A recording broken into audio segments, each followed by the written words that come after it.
UDF സർക്കാർ അധികാരത്തിലെത്തി 50 ദിനങ്ങൾ പിന്നിടുമ്പോൾ ആരോഗ്യവകുപ്പിന്റെ പ്രവർത്തനങ്ങളുടെ പ്രോഗ്രസ് റിപ്പോർട്ട് മന്ത്രി കെ മുരളീധരൻ തിരുവനന്തപുരത്ത് പുറത്തിറക്കി.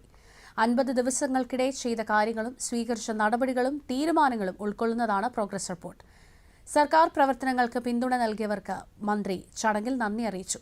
സർക്കാർ ഫണ്ടിന് പുറമെ CSR ഫണ്ടുകൾ ഉപയോഗിച്ച് സംസ്ഥാനത്ത് പുതിയ ആശുപത്രി കെട്ടിടങ്ങൾ നിർമ്മിക്കുമെന്നും നിലവിലുള്ള കെട്ടിടങ്ങളുടെ അപാകതകൾ പരിഹരിക്കുമെന്നും അദ്ദേഹം പറഞ്ഞു. ഒഴിവുകൾ PSC വഴി തന്നെ നികത്താൻ നിർദ്ദേശം നൽകിയിട്ടുണ്ടെന്നും മന്ത്രി പറഞ്ഞു. കഴിഞ്ഞ 10 വർഷമായി നടത്തിയ പർച്ചേസുകളെക്കുറിച്ച് അന്വേഷിക്കുമെന്നും അദ്ദേഹം കൂട്ടിച്ചേർത്തു. റാങ്ക് ലിസ്റ്റ് ക്യാൻസലാവുന്നത് എന്തിനാ കുട്ടികളെ ശാപം വാങ്ങുന്നത്? ഉറക്കൊഴിച്ച് പഠിച്ച് ടെസ്റ്റ് എഴുതി പാസ്സായി ഇന്റർവ്യൂവും കഴിഞ്ഞ് റാങ്ക് ലിസ്റ്റിൽ ഇങ്ങനെ എൻ്റെ നാളെ ക്യാൻസൽ ചെയ്യും. അതിൻ്റെയും ടെൻഷൻ വേറെ. പഠിക്കുന്ന ടെൻഷനൊന്ന്, ടെസ്റ്റ് പാസ്സാവുന്ന ടെൻഷനൊന്ന്, ഇന്റർവ്യൂവിന് പോകുമ്പോഴുള്ള ടെൻഷൻ വേറെ. ഇതെല്ലാം കഴിഞ്ഞപ്പോൾ ഇത് ക്യാൻസൽ ആവുന്ന ടെൻഷൻ വേറെ.